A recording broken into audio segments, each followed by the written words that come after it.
All right, thank you very much indeed for staying with us. You're still on to News Up here on Silverbird Television this beautiful Thursday morning. We're turning our attention now to charting Africa's tourism future through innovation. We have joined us live here in our Lagos studio, the Group CEO, Wakanow, Mr. Bayo, Adedeji. Good to have you on the show. Yeah, thank you for having me.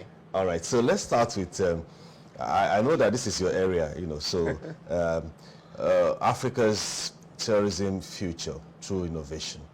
Africa is a huge tourism location.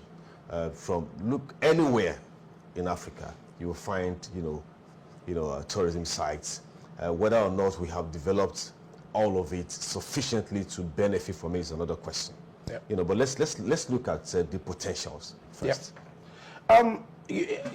I was speaking at a conference in Europe just last week, and I was talking about a very similar topic because, again, Africa has the youngest population in the world, over 1 billion people. Before we start looking outward, let's look inward. Yes. That means that there's a lot of thriving people that can explore stuff. Look at Lagos, for instance. Think about the beach goers. There are fewer beaches in Lagos than there were before, and now on weekends when you go there, it's packed, right? The 20 million people that live in Lagos. Think about our nightclubs, think about our nightlife, think about our restaurants, think about, tourism goes beyond just the tourism sites. It goes to the mobility of people to enjoy themselves and to relax. Lifestyle. And lifestyle. And when you think about that, think about what happens in Dirty December in Lagos. Estimated $70 million was made last year, and this year is going to be bigger than last year. There's not even enough capacity. Think about what happens in Kenya. I was opportune to speak to a local travel agent in Kenya. And he told me that I don't sell to foreigners. I sell to Kenyans that want to enjoy themselves every weekend, and it's a $40 million business, wow, right, in Kenya. Because when we think of Kenya, we only think about inbound tourism. I don't think about local tourism. Tourism itself adds almost 7% to the GDP of most countries, right? So the ability to drive business and drive commerce and drive exchange inter-Africa, intra-Africa, and then from outside of Africa is big. In December today, there is not enough capacity to bring people that want to visit us in December. We don't have enough planes flying into this country to bring people in. That tells you that there's even bigger opportunity to attract more people to come into our country. Even with all the things that people complain about, people still want to come here. All right, yeah, because I know that's huge. An average child who has been out of the country since age 5 and then is 15 today thinks that everywhere you stand in Nigeria, you are at threats. Yep. Because of what they hear. But as you said, that isn't enough to deter people who have the right information to still want to visit Africa. Absolutely. Before I came, you were talking about Benue. Benue is very far from here. I've never been there. You're in Nigeria. And I'm in Nigeria. And I live here. And I think it goes back to our narrative and how we tell our story. It is important. Storytelling becomes even more important and more critical in Africa. People talk about South Africa being safe, but tourism to Cape Town has not slowed down. Like people talk about, there are parts of Kenya that are unsafe because of the tourism threats that happen there. But when you talk of Mombasa, when you talk of Nairobi, which are big, on Maasai, they are safe places. These are, or Serengeti, those are safe places. Again, our storytelling becomes even more important in tourism because, again, that's what people hear. People hear, a lot of foreigners think about Africa as a country. Right. Absolutely. So again, and it's a continent, and so it goes back to storytelling because the potential that tourism can drive for us is significant as a nation. And as a nation, or as a continent, yes, if we do put our hearts together and tell our stories correctly, we can attract so much foreign exchange, we can attract so much business, we can grow our economies, and we can do much more. Okay, yeah, that's been futuristic. All right, so talking about innovation, what types of innovation are we looking at the moment, to be able to drive this sector? When people ask me about innovation, I tell them that I do not believe that our innovation that we need today is the most complicated and most sophisticated places because we're still in the rudimentary space of online, even just online travel and online use for commerce. So in Africa, it's only estimated that only 20% of travel happens online. 20. That means that there's a potential for 80% that is known. because now there is now unknown tourism that happens. Somebody pays a boat guide to go on a boat cruise somewhere in Ivory Coast. And it's not Nobody captured. knows that. No, it's not captured anywhere, right? So the ones we know, 80% of it is offline. In Nigeria, as sophisticated as we think Nigeria is, 20% of online, people buy only 20% of tickets online. Wow. 20% of air tickets I thought is bought everybody online. buys a ticket No, online. there's not. No, there's not. A lot of folks buy offline. People still buy. Now, when I say offline, it means that they buy through WhatsApp, they message an agent, and an agent buys for them. So there's significant business that is offline. So when we talk of innovation, there is space for people to innovate on simplifying the ability for consumers to buy things and access those things. When you still want to book a boat in Nigeria, for instance, in Lagos, it is still tough to book a boat because boat booking has to do with you knowing the boat provider. There is no online platform that allows you to book a boat. If you want to book a bus, you want to go from here to Benue, or you want to go from here to Abuja, and you want to take the night bus, you have to literally go to the bus park to go get a bus. There's some of them that are online. GIG is trying to go online again, but there's no platform that has all mobility on one platform. So again, it goes back to the opportunity that exists. Our innovation that we need is rudimentary at best for right now, but the opportunity that comes with it is immense. And look at what Wakanow is doing. We are trying our best. We're pushing the envelope. We're doing things that are innovative, because again, that is the future. For instance, your Nigerian card doesn't work when you go abroad. We just launched this week, a dollar card where you can move your money from Naira to dollar, and you can use your dollar card everywhere with MasterCard, everywhere we go under our FinTech program, under Calabash. That is the kind of innovation that Africa needs, that allows us to move, allows us to transact, allows us to do business. We are launching a Naira card that when people come for December, I want to put Naira card in their hand so that you don't go back and do chargebacks, right? That they can travel, they can spend money when they come here, they can move their pounds or their Naira or whatever currency they come with, euros. They can change it to our local currency, and they can spend, they can transact with us. There's no card failure. That is how we must think about tourism, and start to close the loops by which we have leakages within our economy.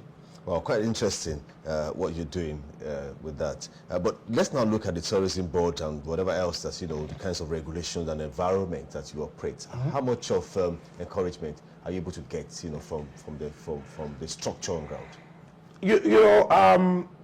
Super supportive group of people in government, at least in all the countries that we operate in Africa. We operate in about 19 to 21 countries in Africa, and super supportive, easy to talk to, easy to reach. I don't think we're over-regulated. I think that we are perfectly regulated. I think that they are also working very hard to open up new stuff and do new things. Particularly in Nigeria, for instance, the Minister of Tourism and all the tourism boards have been super responsive, in innovation, in driving newness. We have a couple of programs that we're working with them, and I say to them, and I also go back and challenge and say that there is more to do. There is more opportunity for us to go capture together.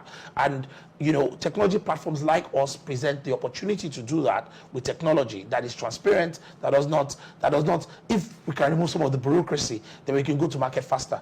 I saw that they're launching an harmonized platform for travel, for civil servants to book travel. That is the kind of innovation that we're talking about to kind of drive us forward, to create transparency, equitable nature of doing business within the economy. But again, there's so much opportunity that I'm not sure one administration can capture it all. It has to be the continuum of the same policies that drive the change. It's the continuum. When you look at Ghana, the year of return, for instance, in Ghana, has driven a lot of inbound travel into Ghana. When you go to Accra, you see the amount of foreigners that then come into Accra. They get their visa, they get hotels, they get shortlets, they go to restaurants, they do that, and that is how you grow. And that's an example that we're bringing back to Nigeria to say, look, Nigeria has to think like that also, and start to do programs like that allows us to go through, for folks to come into our country easily, go through our airport easily, go leave our airport easily, get to where they are going to and be able to book hotels easily, be able to access restaurants, be able to use our infrastructure easily. That is the future. And yes, while we think the progress is being made, we think that there's still a long way to go. All right, let's look at products, because I know that banks, insurance companies, they create all manners of products that, you'll find something that fits you, that fits your budget, that works for you, that fits your lifestyle. Let's talk about products in this space. We believe at Wakanow that oftentimes the banks don't understand what they are building, and they don't understand the consumer.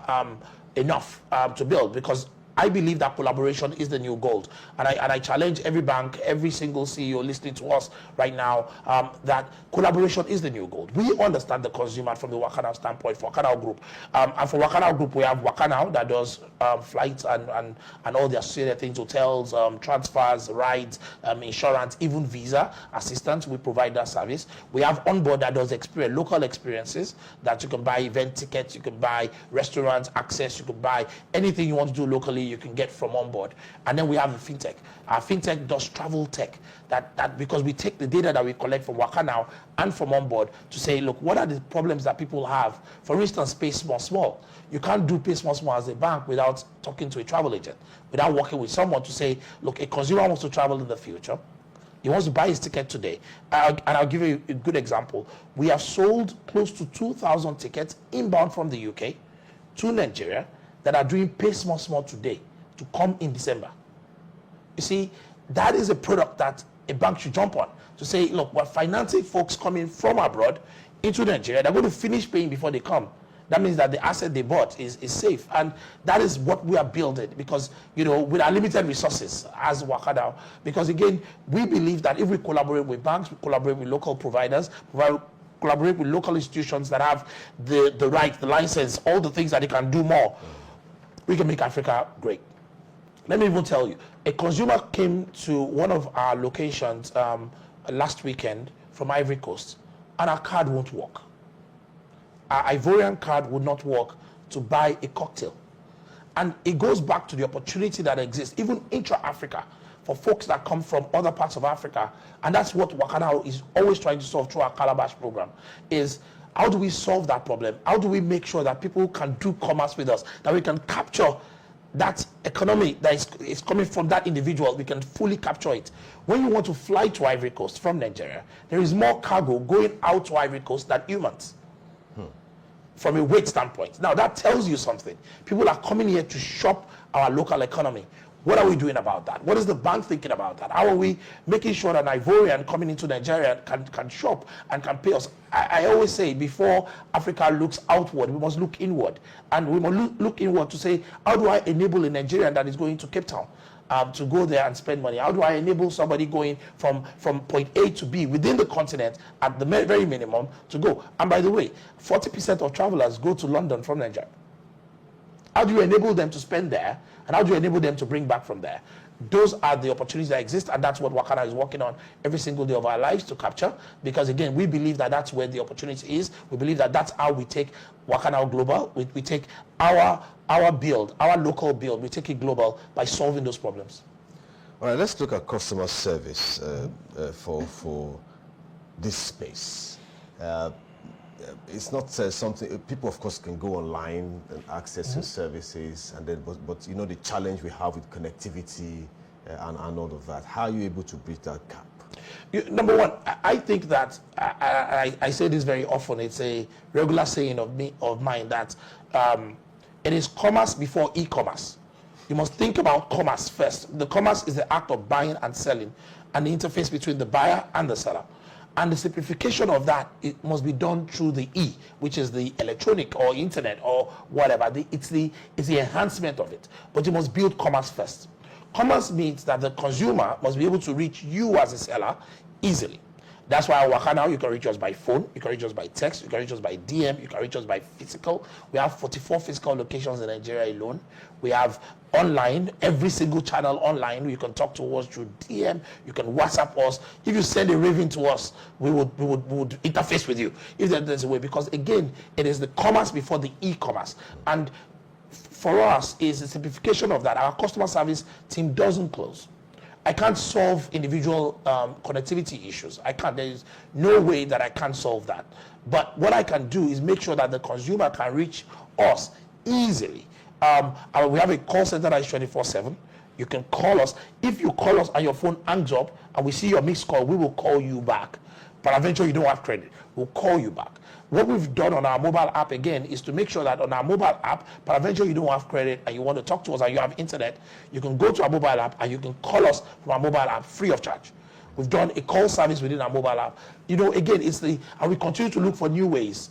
we're working on USSD right now, that you can USSD us, and then for 4 naira, and then we can immediately call you back, because again, it's the simplification of commerce between the buyer and the seller that makes us great.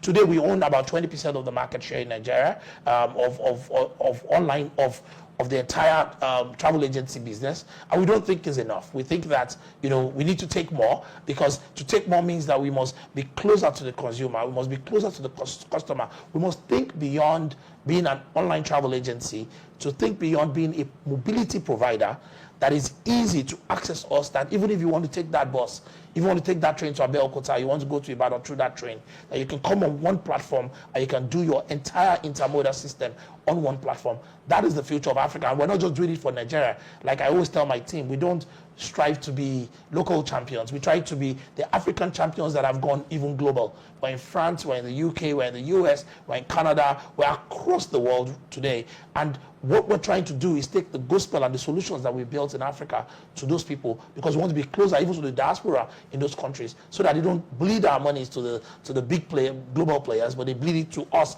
as African players that are also global.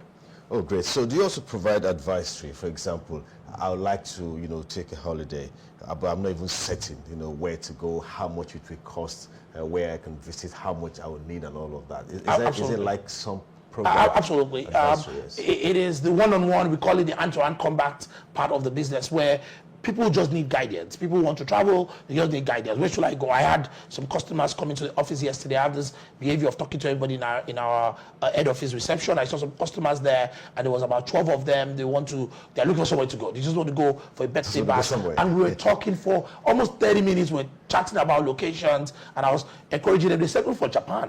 And I just went to Japan, you know, and I told them about my experience, and they were all enthused. They've been to Cape Town, they've been to Dubai, they've been to Doha, they've been to London, they've been to the US, and they're looking for a new place to go. And what we try to do within the Wakanow ecosystem is to provide you all the information that you need. And in the days of AI, our ability to provide that information goes beyond even my travel experience. That now I can also go online and research and put things together and know that the connectivity to certain countries is tough.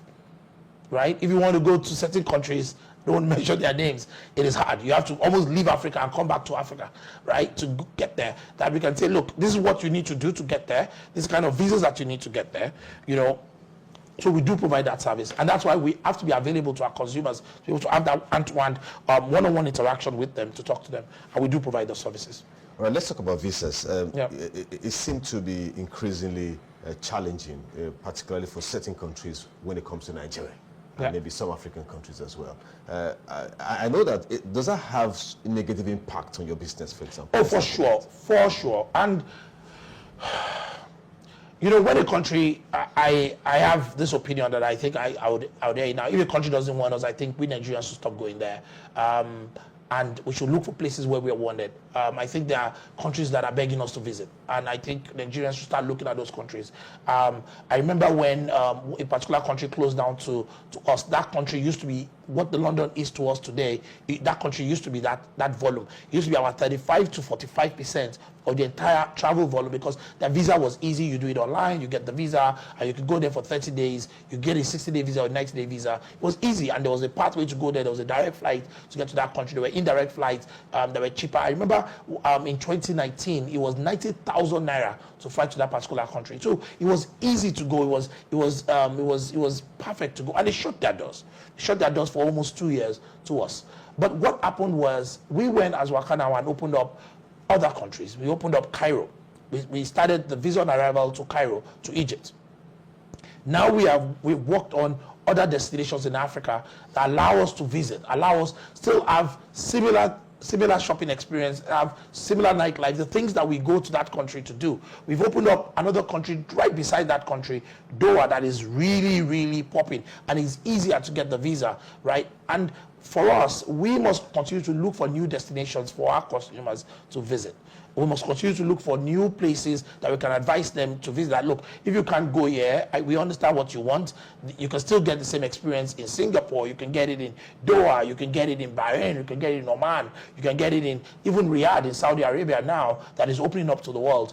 And, you know, and that's what we do. Because of we understand that when people can't travel, visa is the gateway for you to travel. For us to sell, visa is the gateway. But as Wakanow, we must look beyond just outbound travel. We must look even inward, and I continue to say that, of people in Lagos. The weekend economy in Lagos is 40 billion. The weekend economy. People spend 40 billion every weekend to party and have a great time. Nightlife every single weekend in Lagos, not Nigeria, in Lagos. Yes. Those are the places where we are looking at and saying that how can we find problems there that we can solve that can make us a player in those spaces. So again, we want to transcend just saying that everybody should fly out of the country and saying that, look, if you can't make it out, hey, you can enjoy Lagos. Some visas take 7 weeks, 8 weeks. While the person is waiting for that visa to come out, we can take some money from them. Yeah, you can take a boat cruise. I'm taking my family for a boat cruise this weekend on the Lagos water to enjoy the aquatic splendor of Lagos. I say it all the time. Every time I get on that water, I'm like, why are more people not doing that? Do you know that people do some whale watching in Lagos? Wow. Whale watching. A small group of people. Some people go scuba diving. Some people enjoy water paddling on the lagoon part of Lagos. Those are the things that Wakanow wants to stay in the frontier of and sell to consumers. In every country that we go to, in Accra, in Takoradi, in Tamale, whether it's in Sierra Leone, whether it's in Freetown or it's in Lungi, those are the things we want to sell to you, to say, look, within your country you can enjoy it too. We can take you abroad for sure, whether local, whether international. You can go visit Abuja. When was the last time you went to Abuja? Let's sell you a flight to Abuja. Let's sell you a flight to Kaduna. Let's sell you a flight to Kano. Go enjoy Nigeria. Enjoy the beauty of Nigeria. Go eat balangu in Kano and enjoy the Durban that just happened in Ilorin. Go enjoy the Durban in Ilorin. Those are the things that we must continue to sell to our consumers, because again, we have more consumers on local travel than international travel. Local travel is 3 times bigger than international travel within countries. Volume. Yes. Of volume. Yeah, of course, the quantum is smaller because the prices are different. Yes. But those are places where we must play. That's why Wakanow has integrated to almost every single local player in the market. We're the only ones that has that integration. Right? Because again, we must drive it through technology and drive it through innovation, and that's where we must play. All right, for someone listening to you, maybe a few people will like, look, this is so sweet, but the reality, the economic reality, how perhaps it's addressing the people who are the ones who are the elites. So what would you say to someone who thinks that, I mean, I have so much more to deal with, than to bother about what locations I can come to the beach? I understand. Look, tourism has different sizes, and traveling abroad or going to Abuja is not the only solution to tourism. There are things that you can do. There are things that you can do that are absolutely free. Nick Art Gallery is free. You can visit. And there are things, local things that you can do. When was the last time you visited Lagos Island to go see the historic sites in Lagos Island, the old colonial buildings in Lagos Island or Ikoyi?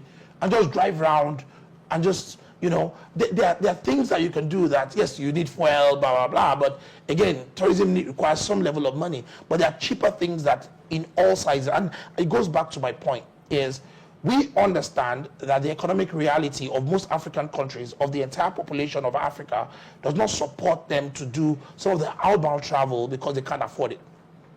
That's why we must continue to look inward and say, what are the tourist things that you can do in your local environment? What are the things that you can visit?